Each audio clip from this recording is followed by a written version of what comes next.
우리가 지난번부터 찬양 예배를 통해서 성경에 나오는 비유의 말씀을 함께 나누고 있습니다. 지난번에 8월 셋째 주였는데 기억이 나실까 모르겠네요. 그때 씨 뿌리는 자 비유를 했습니다. 사실 오늘 말씀 바로 앞부분입니다. 1절부터 30절까지가 씨 뿌리는 자 비유 그 내용이죠. 이어서 오늘은 겨자씨와 누룩 비유를 함께 살펴보고 은혜를 나누겠습니다. 성경에는 많은 비유의 말씀들이 나옵니다.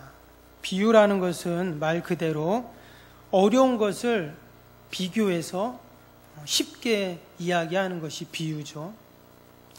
그런데 예수님께서는 말씀을 하실 때 이 비유법을 많이 사용하셨다라는 것입니다. 오늘 34절에 보니까 심지어 이렇게 말씀하시죠. 예수께서 이 모든 것을 무리에게 비유로 말씀하시고 비유가 아니면 아무것도 말씀하지 아니하셨으니 했어요. 이 말은 다 비유로 말했다 이 말이 아니라 그만큼 비유 말씀이 많다 이런 강조하기 위한 그런 말씀입니다. 아마도 예수님이 이처럼 비유 방법을 많이 쓰신 이유는 사람들에게 더 하나님의 말씀을, 하늘의 진리를 쉽게 또 생생하게 전달하기 위해서 이 비유의 말씀으로 하신 것이죠. 예수님은 결코 딱딱하게 또 어렵게 가르치지 않으셨다는 겁니다. 당시에 율법사들이나 서기관들, 말씀을 가르치는 자들은 아주 정형화된 교리와 또 사변적인 이론들을 많이 가르쳤습니다. 또 율법을 많이 강조했습니다. 그러다 보니 딱딱하죠. 그런데 비유로 이야기를 하면 어떨까요? 뭔가 좀 쉽게 와닿고 이해가 잘 되고 또 부드럽고 또 삶의 주변에서 쉽게 발견할 수 있는 소재들을 가지고 이제 말씀을 전하시니까 예수님은 너무나 잘 전하셨고 또 듣는 사람들도 잘 그것을 이해할 수가 있었습니다. 그런데 이처럼 예수님이 비유로 말씀하셨다고 해서 예수님의 말씀이 가벼웠냐? 그렇지 않았습니다. 오늘 이어지는 35절에 보니까 이는 선지자를 통하여 말씀하신 바 내가 입을 열어 비유로 말하고 창세부터 감추인 것들을 드러내리라 함을 이루려 하심이라 했습니다. 예수님께서 창세 때부터 감추어졌던 천국 비밀, 천국 말씀을 지금 비유를 통해서 이야기해 주시겠다. 지금 이렇게 이야기를 합니다. 때문에 예수님의 이 비유의 내용 안에는 창세 때부터 감추어진 이제 하늘의 진리가 담겨 있는 것입니다. 지난번에 씨 뿌리는 자 비유도 마찬가지였지만 오늘 겨자씨 비유, 누룩 비유도 마찬가지입니다. 오늘 겨자씨와 누룩 비유는 사실 상당히 짧아요. 그렇죠? 31절, 32절, 33절, 세 구절밖에 안 됩니다. 두 개의 비유가. 씨 뿌린 자 비유는 1절에서 30절까지라 했잖아요. 엄청나게 많이 얘기했는데 도리어 이 겨자씨 누룩 비유는 아주 짧지만 그럼에도 불구하고 이 안에 창세 때부터 감추인 비밀이 이 안에 담겨 있다는 거예요. 과연 그 비밀이 무엇인가? 우리가 오늘 함께 이 말씀을 통해서 나누고 또 은혜를 받기를 원합니다. 먼저 31절을 다시 보겠습니다. 31절을 보니까 제가 읽겠습니다. 또 비유를 들어 이르시되 천국은 마치 사람이 자기 밭에 갖다 심은 겨자씨 하나를 같으니. 여기에 보면 어떻게 시작합니까? 또 비유를 들어 이르시되 천국은 마치 이렇게 말했어요. 천국은 마치. 그러니까 지금 예수님이 비유하신 핵심 내용이 뭐냐면 천국을 이야기하기 위해서 지금 이런 비유를 드셨습니다. 앞에 씨 뿌리는 자 비유도 마찬가지입니다. 거기도 보면 천국은 마치 하면서 그 좋은 땅, 좋은 밭을 이야기하죠. 이후로 나오는 값진 진주 비유, 또 그물 비유 또 쭉 나오는데 여기도 보면 다 천국은 마치 이런 말들이 나옵니다. 그래서 천국이 어떤 곳인지 예수님이 지금 말씀해 주시기 위해서 이 비유를 사용하고 있습니다. 혹시 우리 중에 천국에 갔다 온 분 계신가요? 근데 그런 분 계시더라고요. 자기 천국에 갔다 왔다고 하면서 간증을 하러 다니는 분이 계세요. 그죠? 근데 요즘에는 좀 많이 못 봤는데 한동안 천국 뭐 간증한다면서 이렇게 교회에 다니면서 간증하고 이런 분을 이제 많이 보았습니다. 근데 뭐 꿈에 갔든지 무의식 중에 갔든지 또 하나님이 천국을 보여주셨든지 그럴 수 있는데 그것은 뭐 아주 개인적인 것이죠. 주관적인데 그것이 천국이 이렇다 저렇다 그걸 객관화시키는 거는 조금 위험할 수가 있죠. 근데 여러분 예수님께서 천국은 하고 예수님이 천국을 이야기한다면 어떨까요? 그건 진짜죠. 왜? 예수님은 거기 계시다 오신 분이잖아요.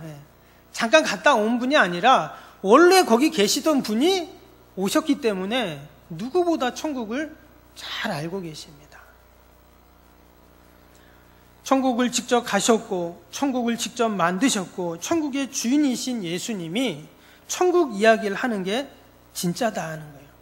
여러분 천국이 궁금하지 않습니까? 궁금하시죠? 그럼 빨리 가세요. 천국이 너무 궁금해요. 왜? 이 땅에 없으니까. 근데 또 빨리 가고 싶진 않아요. 언젠간 가겠지만. 근데 예수님께서 그러한 딜레마를 해결해 주시기 위해서 천국은 이런 곳이야 말씀해 주셨다는 거예요. 그래서 우리가 언젠가는 갈 곳이고 또 그곳에서 영생복락을 누릴 곳이 천국인데 내가 갈 곳을 좀 어딘지 알아야 되잖아요.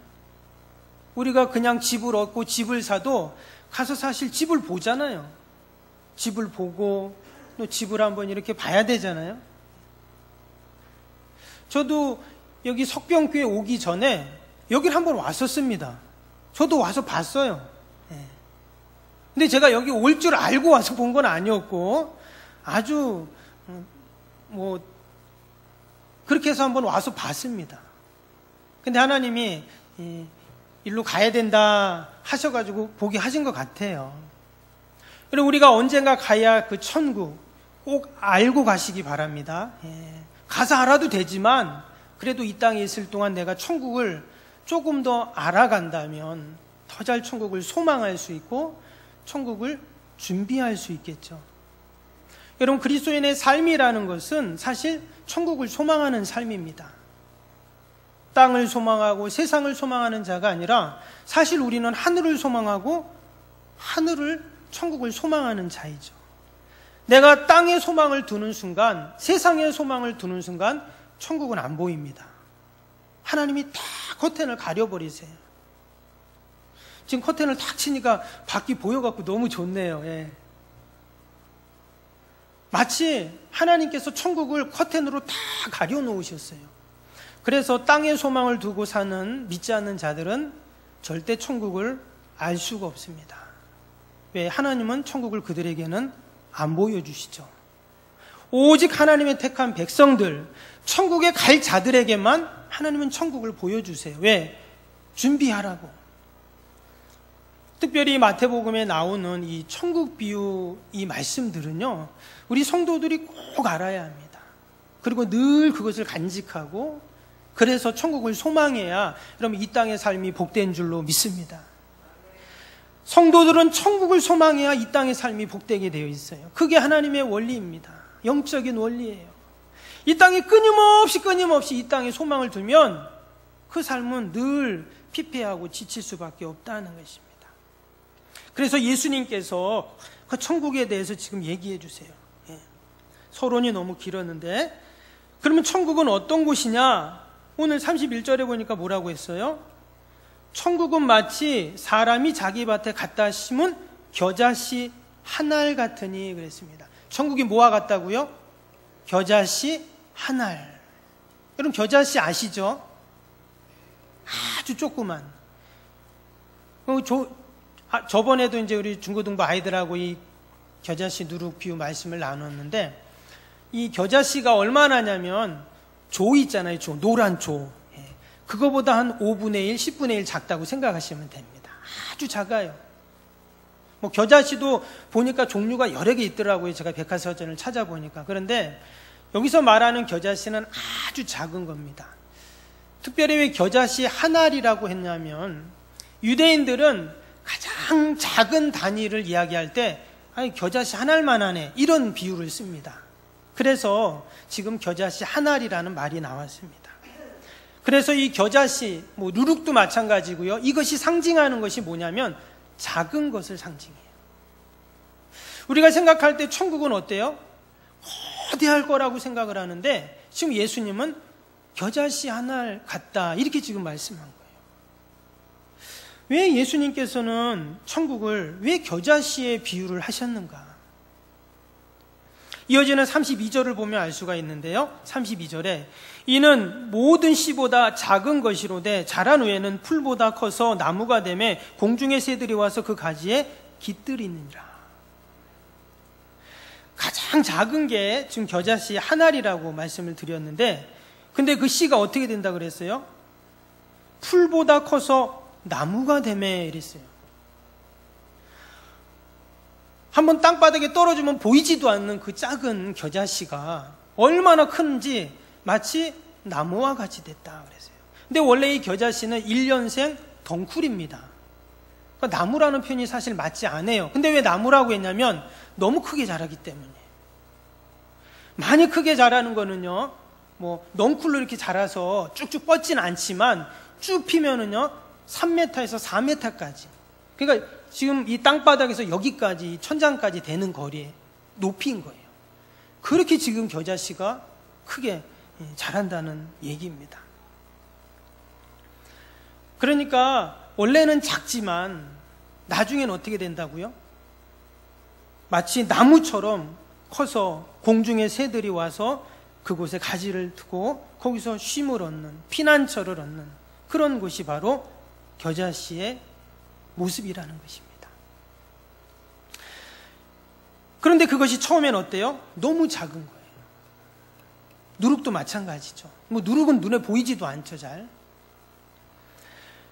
누가복음 17장 6절에 보면 예수님께서 이런 말씀을 하십니다. 주께서 이르시되 너희에게 겨자씨 한 알만한 믿음이 있었더라면 이 뽕나무더러 뿌리가 뽑혀 바다에 심기어라 하였을 것이요 그것이 너희에게 순종하였으리라. 저기에 뽕나무가 심겨져 있는데 그 뽕나무한테 명령을 하는 거예요. 뽕나무야, 너 뽑혀서 저 바다에 들어가. 이러면 그렇게 된다는 거예요.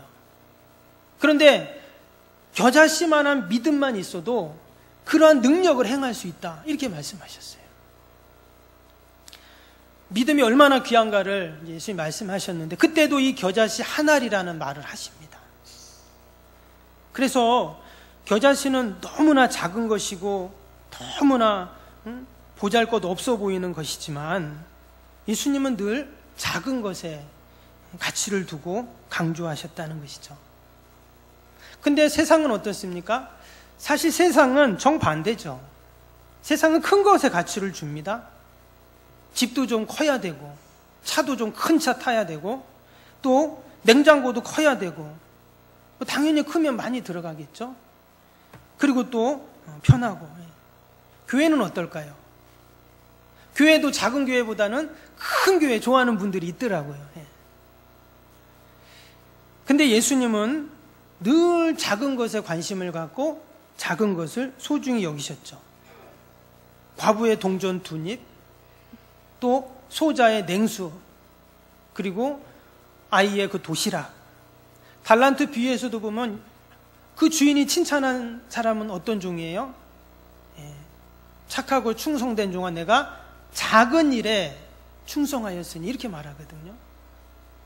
미가서 5장 2절에도 보면 베들레헴 에브라다야 너는 유다 족속 중에 작을지라도 이스라엘을 다스릴 자가 내게서 나올 것이라.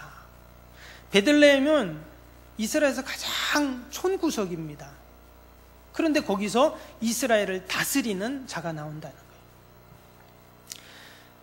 그 작은 마을에서 온 인류를 구원할 메시아가 태어나게 하신 것이죠. 그래서 하나님의 관심은 언제나 작은 것, 보잘것없는 것, 연약한 것이다 하는 거예요. 그렇다고 크고 그런 것이 잘못되고 나쁘다 이런 말씀은 아닙니다. 그런데 작은 것에 비해서 큰 것이 당연히 더 멋있고 커 보이죠.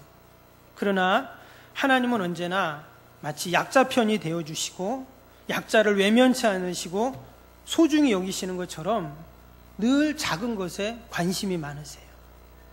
근데 천국이 바로 이런 겨자씨 하나를 같다는 것입니다. 여기서 우리는 우리의 신앙을 돌아봅니다. 과연 우리는 얼마나 작은 것에 관심을 가졌는가? 교회에서 가장 연약한 분, 교회에서 가장 부족한 곳, 과연 나는 얼마나 관심을 가졌나? 때로 우리의 기도의 제목들도 한번 돌아봅니다. 나는 지금 무엇을 기도하고 있나? 우리가 나라 민족을 위해서, 세계 열방을 위해서도 기도하지만, 여러분 정말 내가 지금 기도해야 할 그 구체적인 하나하나가 결국은 하나님의 나라를 나의 삶의 현장 속에서 이루어가고 그것이 확장되고 확장돼서 땅끝까지 복음이 전파되고 하나님 나라가 세워지는, 여러분 이것이 바로 천국의 원리인 줄로 믿습니다. 그래서 우리 성도들은 늘 작은 것에 관심을 갖고 그것의 소중함을 여기고, 이것이 겨자씨 하나를 통해서 우리에게 보여주시는 여러분 천국의 비밀인 줄로 믿습니다. 두 번째로 이 겨자씨와 누룩은 무한한 가능성이 있다는 것을 이야기합니다. 아까 32절 말씀 다시 한번 보시면, 이는 모든 씨보다 작은 것이로되 자란 후에는 풀보다 커서 나무가 되매 공중의 새들이 와서 그 가지에 깃들이느니라. 말씀드린 것처럼 많이 높이 자라는 것은 막 3cm, 4cm까지 이 겨자 나무처럼 자란다고 말씀을 드렸죠. 그래서 새들도 와서 거기에 둥지를 틀고 피하기도 하지만, 광야에 보면 이 겨자 덩쿨이 많이 있습니다. 마치 억새풀 같은. 근데 광야에는 그늘이 없으니까 이 겨자 덩쿨에 들어가서 나그네들이 쉼을 얻는 피난처의 역할을 하는 게 바로 이 겨자 덩쿨입니다. 처음에는 눈에 보이지도 않고 정말 보잘것 없어 보이고 아무것도 아닌 것 같은 그 조그만 겨자 한 알이 자신보다 수백 배, 아니 수천 배 더 큰 겨자 나무가 된다는 것입니다. 누룩도 마찬가지죠. 여러분 누룩도 생각해 보면, 누룩도 잘 보이지도 않지만 그것이 빵에 들어가고 음식에 들어가서 그것이 계속 부풀어 오르게 만드는, 그래서 수천 수만의 누룩으로 번져서 그렇게 더 커지는 것을 우리가 알 수가 있죠. 즉 그 안에, 겨자씨와 누룩 안에 무한한 가능성이 담겨 있음을 이야기하는 것입니다. 예수님은 제자들을 선택하실 때 당시에 최고의 엘리트들, 또 종교 지도자들을, 누구보다 말씀을 알고 율법을 알고 또 영향력을 끼칠 수 있는 그런 사람들을 택하지 않으시고, 우리가 아는 것처럼 갈릴리의 어부들을 제자로 택하셨습니다. 그들을 통해서 땅끝까지 복음을 전파하신다는 거예요. 눈으로 보기에는 현실적으로 불가능한 것처럼 보입니다. 근데 예수님은 그들에게 뭘 심어줍니까? 꿈을 심어줍니다. 비전을 심어주세요. 결국 그들에게 심겨진 겨자씨와 누룩 하나하나가 걷잡을 수 없는 누룩처럼 번져나가고 겨자씨처럼 수천, 수만 배가 되어서 주의 복음이 전해진 것이죠. 12명이 70인 전도대로, 그 70인 전도대가 500의 형제들로, 500의 형제들이 다시 초대교회 성도들로, 수천 명의 성도들로, 그리고 그것이 다시금 퍼져나가서 사마리아와 유다와 사마리아와 땅끝까지, 그래서 유럽을 넘어서 우리에게까지 그 복음이 전해져 온 것입니다. 여러분 이러한 역사는 지금도 동일하게 일어나고 있는 줄로 믿습니다. 대부분의 목사님들이나 또는 전문가들이 지금의 기독교가 마치 성장이 멈춘 시대와 같다, 이렇게 진단을 합니다. 더 심하게 말하면 기독교 쇠퇴기다, 이렇게 말하는 분도 있습니다. 더욱이 포스트 코로나 시대에 이제는 교회의 생존까지도 위험을 받는 그러한 지경이 되었습니다. 근데 여러분, 지금 함께 나누었던 이 겨자씨와 누룩 비유로 우리가 이것을 이해한다면 사실 안 맞죠. 여러분 세상의 가치와 논리로는 맞는 말이에요. 성장이 멈췄다, 쇠퇴한다, 도리어 생존까지도 위협을 받는다, 이렇게 볼 수 있지만 우리가 천국의 원리로 이 겨자씨와 누룩의 비유로 보면 어떻습니까? 혹 눈에 보기에는 멈춰 보이고 둔해 보이고 또 어려워 보이지만 마치 겨울에 앙상하게 말라버린 나무가 그냥 다 죽은 것 같고 끝난 것 같지만 새봄이 되면 어떻죠? 그 빳빳하게 마른 나무에서 새 순이 나오잖아요. 그리고 좀 있으니까 잎이 나오고 이제 꽃이 피고 가을에 또 열매를 맺습니다. 저는 분명히 하나님께서 지금의 이 시대 한국 교회와 또 우리 성도들에게 던지시는 귀한 하나님의 말씀이 있는 줄 믿습니다. 결코 기독교 교회는 망하지 않습니다. 도리어 하나님께서 더 무한한 가능성과 창대함 가운데 교회를 세워주시고 그래서 다시금 제2의 부흥의 역사들을 일어나게 하실 줄로 믿습니다. 여러분 평양 대부흥 들어보셨죠? 1907년. 우리가 그때 살진 않았지만 혹시 우리 중에 그때 살았던 분들이 계시는가는 모르겠지만 그때 어마어마한 우리나라의 대부흥의 역사가 있었다고 합니다. 그리고 나서 지금까지 한국교회가 많이 부흥했다고 하지만 평양 대부흥을 견줄 만한 부흥은 사실 아직 있지 않아요. 그래서 정말 기도하는 사람들은요, 다시금 제2의 평양 대부흥을 위해서 늘 기도합니다. 우리도 기도해야 돼요. 그 옛날 복음이 우리 조선에 들어와서 지금까지 이러한 놀라운 부흥의 역사들을 이루어 갔는데 여기서 끝나는 게 아니라 마치 시즌2를 시작하듯 또다시 부흥의 불길을 이루어 가서 제2의 평양 대부흥을, 여러분 제2의 평양 대부흥은 포항에서 석병에서 날 줄로 믿습니다. 아멘 좀 크게 하십시오. 아멘. 우리가 그러한 꿈과 소망을 갖고 겨자씨와 누룩처럼 정말 아무것도 아닌 것처럼 보이고 에이 되겠어라고 보여지지만 그렇지 않습니다. 하나님은 분명히 우리에게 그러한 천국의 원리, 영적인 원리를 지금 말씀해 주고 계시다 하는 것입니다. 저와 여러분이 그러한 소망과 꿈을 갖고 함께 믿음으로 기도하는 우리 모두가 될 수 있기를 바랍니다. 마지막으로 이 겨자씨와 누룩은요, 변화를 말합니다. 겨자도 마찬가지죠. 지금 조그만 씨앗이 어마어마하게 크게, 이건 외형적인 변화라고 말할 수가 있는데, 누룩은 어떻습니까? 누룩은 내적인, 질적인 변화라고 그렇게 이야기할 수 있어요. 빵을 부풀어 오르게도 하지만, 여러분 누룩을 넣은 빵과 넣지 않는 빵은 어떻습니까?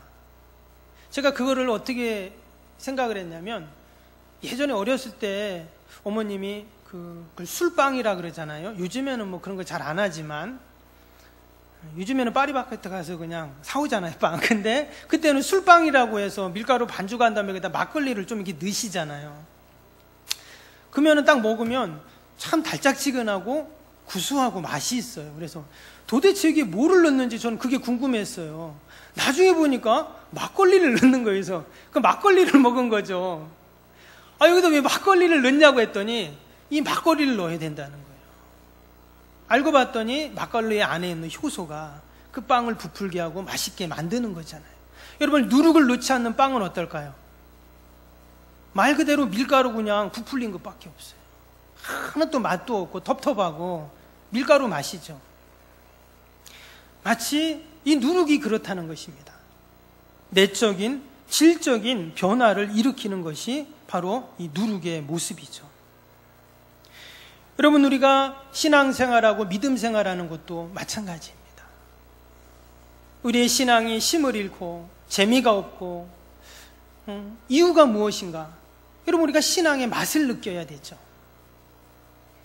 예전에 한 권사님이 시장에서 이렇게 야채 가게를 하셨어요.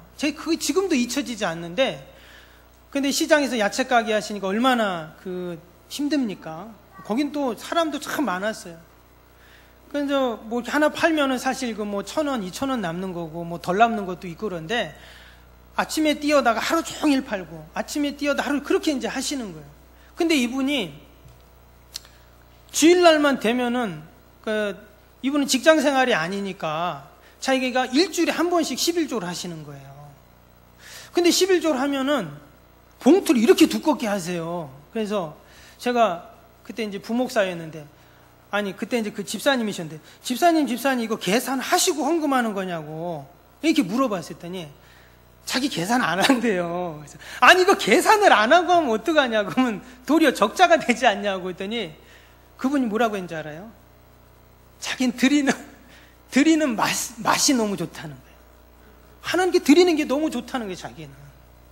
그래서 계산도 안 하고 그냥 그 시장에서 1,000원, 2,000원 남는 거를 그 봉투에 가지고 매주 11조를 하시더라고요.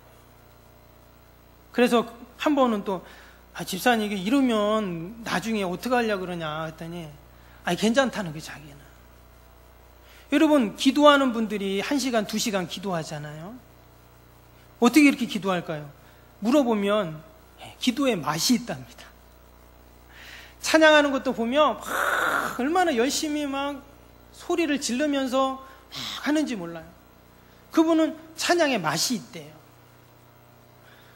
세상에 할 일도 많은데 교회 와서 청소하고 뭐 돌보고 뭐 하고 막 그분은 봉사에 맛이 있다고 하더라고요. 하나님 앞에 드리는 맛이 있다는데 뭐 할 말이 있겠어요. 하나님께서 그 집사님 축복하시더라고요. 여러분 우리가 신앙생활 하는데 맛이 있어야 합니다. 시편 34편 8절에 보니까 너희는 여호와의 선하심을 맛보아할지어다 그에게 피하는 자는 복이 있도다. 여호와의 선하심을 맛보아하려고 그랬어요. 내가 하나님을 믿고 신앙생활하는 맛이 있다는 거예요. 여러분 그 맛을 모르면 재미가 없어요. 그리고 다른 것으로 재미를 찾습니다. 사람 만나는 거, 뭐 이렇게 일하는, 뭐 하는 거 이런 것으로 맛을 찾는 거예요. 근데 하나님의 선하심의 맛과는 그거는 비교할 수 없어요. 내가 하나님을 믿고 신앙생활하고 예배드리고 내가 말씀을 간직하고 그 말씀대로 살려고 하고 또 기도하고 교회를 섬기고 닦고 여러분 그 맛이 있습니다. 다 그 맛을 보셨는 줄로 믿습니다. 목사님 저는 잘 무슨 맛인지 짠맛인지 신맛인지 단맛인지 잘 모르겠는데요. 그런 분들은 개인적으로 저한테 오세요. 제가 가르쳐 드릴게요. 센 맛을 보여드릴게요. 맛을 봐야 돼요. 맛을. 신앙에 맛이 있습니다. 지금 겨자씨도 그렇고 누룩도 그렇고 어떻습니까? 변화되었어요. 근데 마치 천국이 그렇다는 것입니다. 여러분 우리가 이 땅에서 신앙생활할 때 어때요? 늘 우리는 변화되어야 합니다. 사실 개신교회 자체가 변화되는 종교입니다.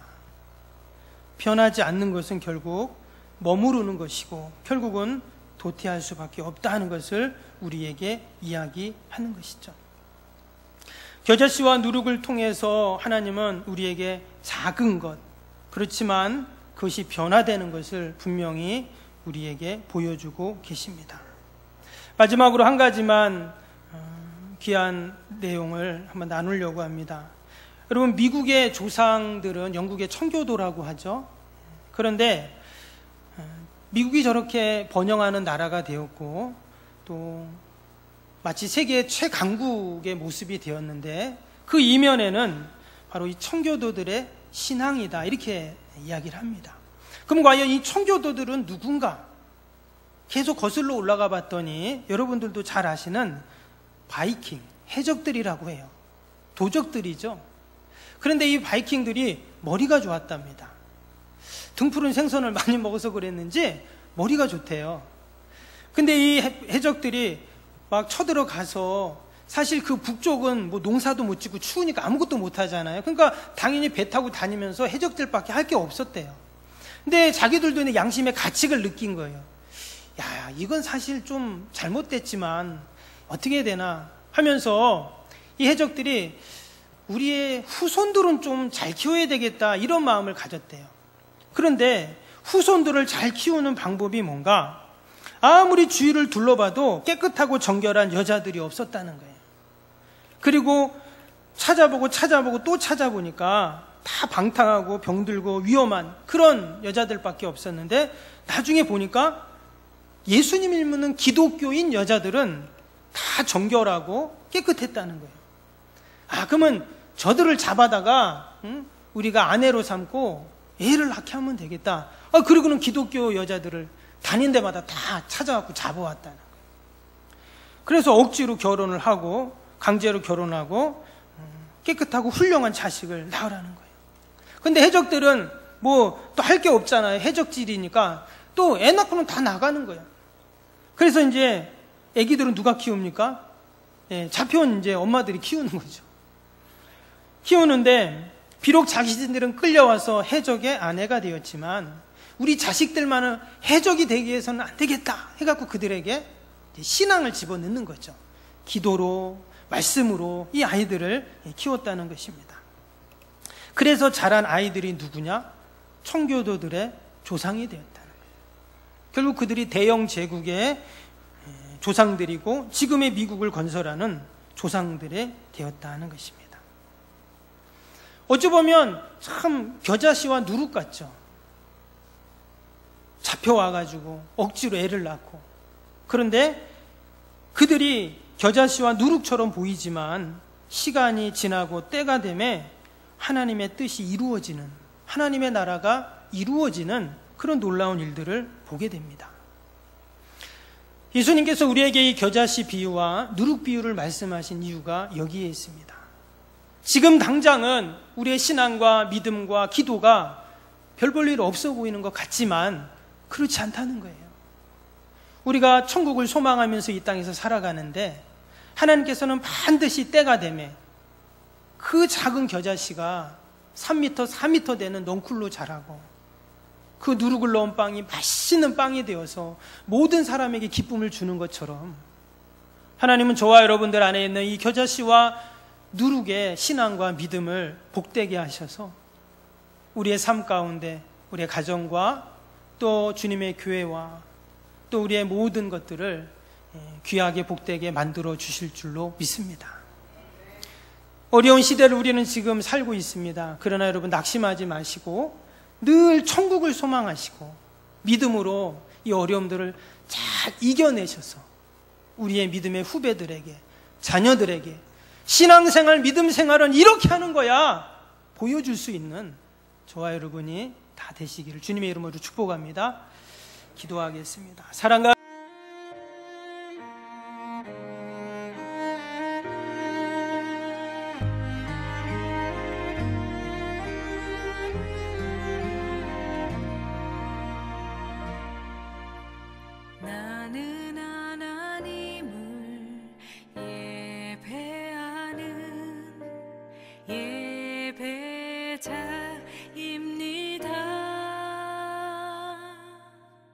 내가 서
온전한 하나님 향하여 이곳에서 바로 이 시간